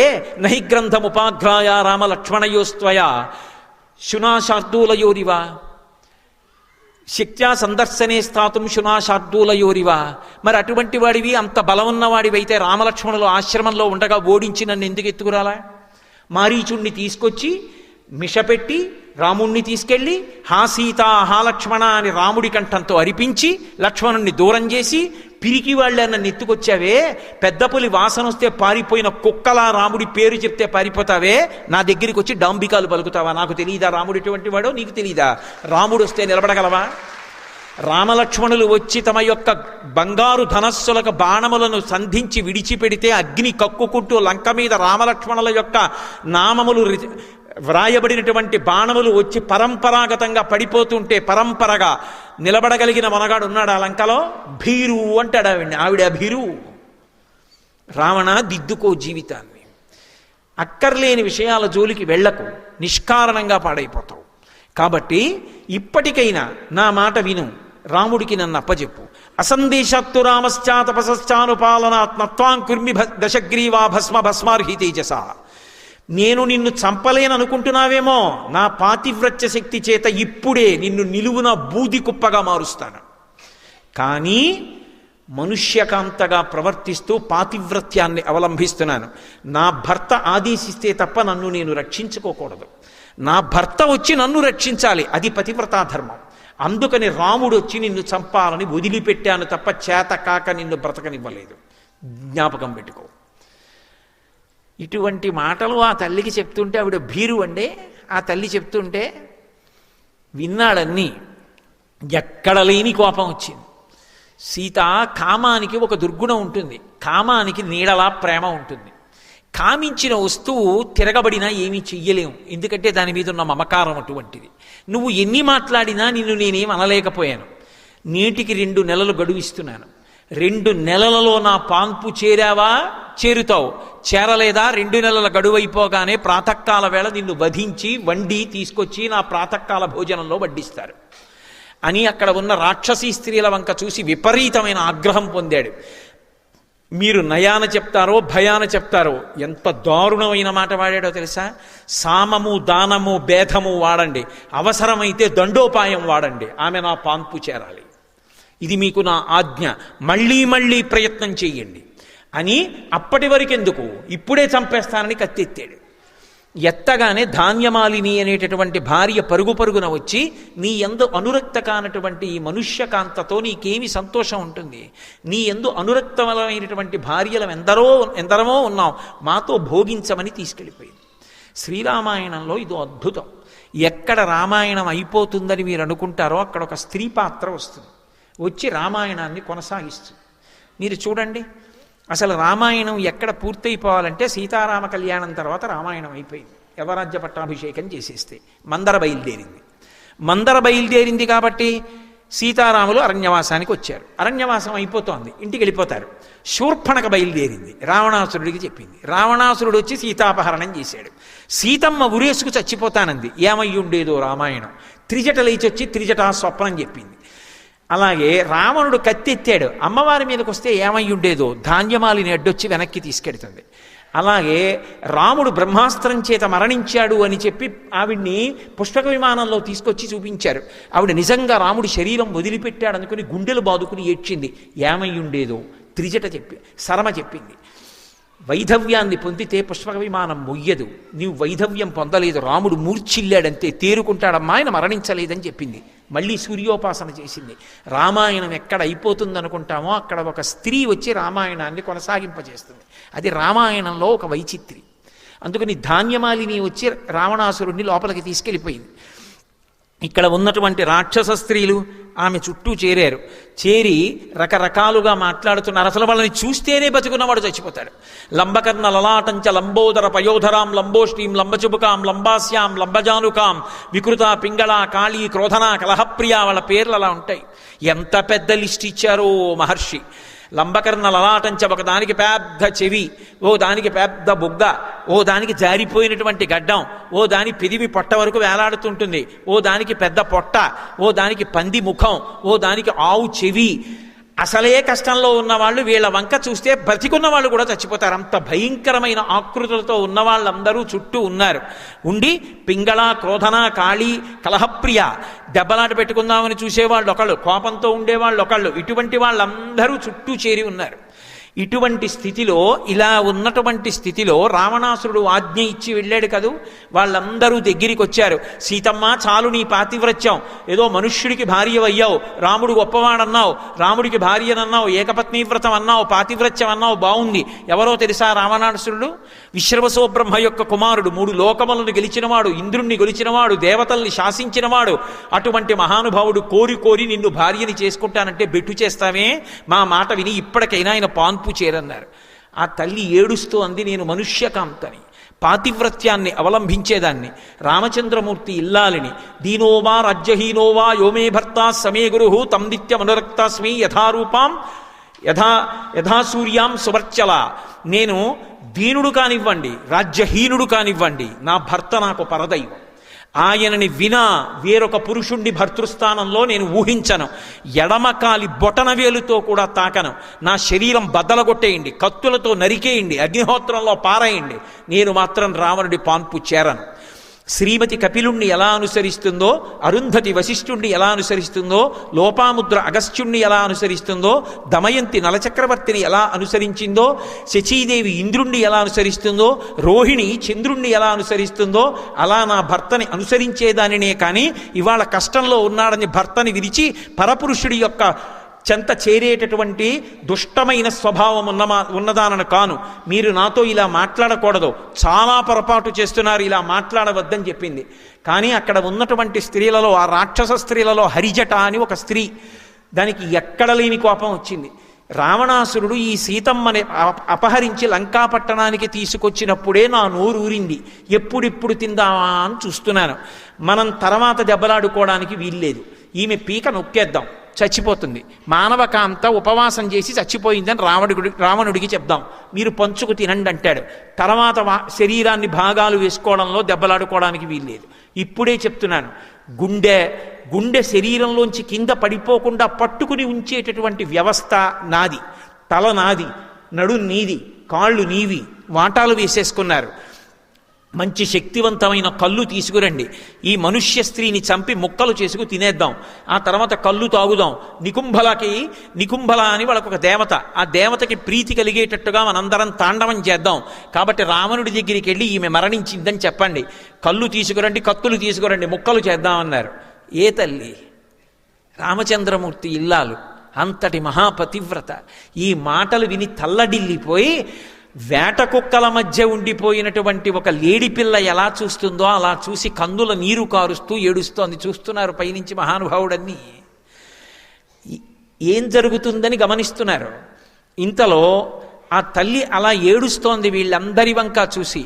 ఏడుస్తుండగా కొంతమంది రావణాసురుడికి చెప్పడానికి వెళ్ళారు, ఈ లంక నేను ఎలా ఏడుస్తున్నానో అలా ఏడిచేటటువంటి రోజు వస్తుంది. రాక్షస స్త్రీలందరూ గుండెలు బాదుకుని ఏడుస్తారు.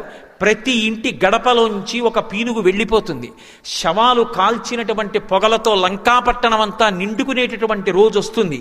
ఈ లంకలో ఎవరు మిగలరు. మీరు చేస్తున్నటువంటి పాపకృత్యాలకు అంతులేదు.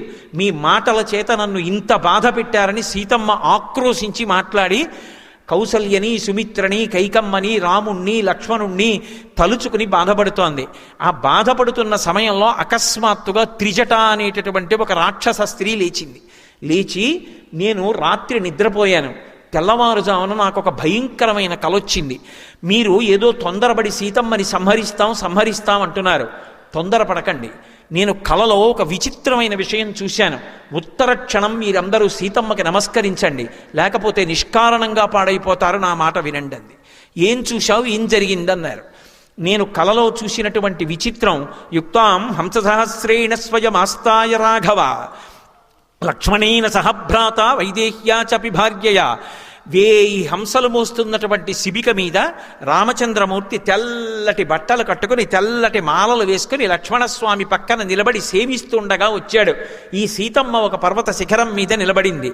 రాముడు వచ్చి ఈమెకి చెయ్యి ఇచ్చాడు, ఎక్కించి పల్లకీలో ఎక్కించుకున్నాడు. వాళ్ళు ఆ పల్లకీ దిగి అందరూ కలిసి 4 దంతములు కలిగినటువంటి ఏనుగు మీద ఎక్కారు. ఆ ఏనుగు మీద విహరిస్తూ ఆకాశంలోకి వెళ్ళారు.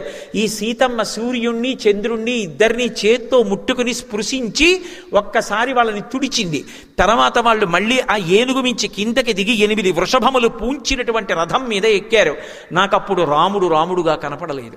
పరంబ్రహ్మ, పరంతత్వం, పరంజ్ఞానం, పరంతప, పరం బీజం, పరంక్షేత్రం, పరం కారణకారణం, శంఖచక్ర గద శ్రీమాన్ పుండరీకాయతేక్షణ శ్రీవత్సవక్షా శ్రీవాస.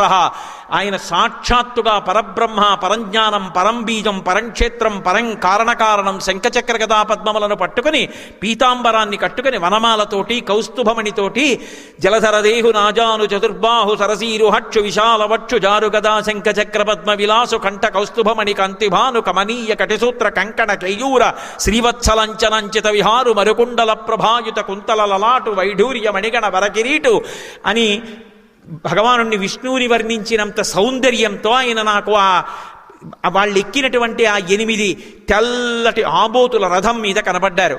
నేను తెల్లబోయాను. సీతమ్మ పట్టాభిషేకాన్ని పొందడానికి రామలక్ష్మణులతో కలిసి ఆకాశ మార్గంలో అయోధ్యకి వెళ్ళిపోయింది. ఇక్కడ విభీషణుడు ఒక్కడు మాత్రం 4 మంత్రులు సేవిస్తూ ఉండగా ఆయన ఒక గొప్ప రథాన్ని ఎక్కి ఆకాశంలో నిలబడి ఉన్నాడు. 4 మంత్రులు సేవిస్తున్నారు. రావణుడు ఈయన మాత్రం పిబస్తైలం హసనృత్యన్ భ్రాంతచిత్త కులీంద్రియ, నూనె తాగుతున్నాడు. ఏదో తాండవం చేస్తున్నాడు, ఎగిరిగిరి గంతులేస్తున్నాడు. దక్షిణ దిక్కుకు వెడుతుండగా ఆయన కట్టుకున్న బట్టలన్నీ జారిపోయి దిగంబరంగా నృత్యం చేశాడు. ఎవరో ఒక స్త్రీ వచ్చింది, నల్లటి బట్ట కట్టుకున్నాడు. ఆ బట్ట విప్పి ఎర్రటి బట్ట కట్టుకున్నాడు. నూనె తాగుతూ వెర్రినవ్వు నవ్వుతున్నాడు. వెర్రినవ్వు నవ్వి ఓ గాడిదనెక్కి దక్షిణ దిక్కుగా వెడుతున్నాడు. ఎక్కడో ముండిత శిరస్కురాలు, జుత్తు లేనటువంటి బోడుగుండుతో ఉన్న ఒక స్త్రీ వచ్చి ఎర్ర బట్ట కట్టుకున్నది, వికటాట్టహాసం చేస్తూ మెడకి పాశం వేసి దక్షిణ దిక్కుగా రావణుణ్ణి ఈడ్చుకెళ్ళిపోతోంది. మొసలి మీద కూర్చుని ఇంద్రజిత్ వెళ్ళిపోతున్నాడు, ఒంటె మీద కూర్చుని కుంభకర్ణుడు వెళ్ళిపోతున్నాడు. ఎక్కడి నుంచి వచ్చిందో ఒక మహావానరం ఒకటి వచ్చింది, ఆ లంకాపట్టణానికి వచ్చింది. దానికి అలుపు తెలియదు, దాని వేగం చెప్పడం ఎవరికీ సాధ్యం కాదు. ఆ వచ్చినటువంటి మహాకపి, ఆ వానరం ఈ లంకనంతటినీ కూడా అగ్నితో సంస్కారం చేసేసింది. ఎక్కడ చూసినా అగ్నిహోత్రమే. పెటిల్లున వజ్రాలు వైఢూర్యాలు పేలిపోతున్నాయి. స్తంభాలు బంగారంతో చేయబడినవి కరిగిపోయి కారిపోతున్నాయి. లంకలో ఉన్న వాళ్ళందరూ మరణించారు. వికృతమైనటువంటి తాండవం చేస్తున్నారు. లంక బురుజులు, కోట అన్నీ పతనమైపోయి సముద్రంలో కలిసిపోయాయి. విభీషణుడు ఒక్కడే 4 మంత్రులతో మిగిలాడు.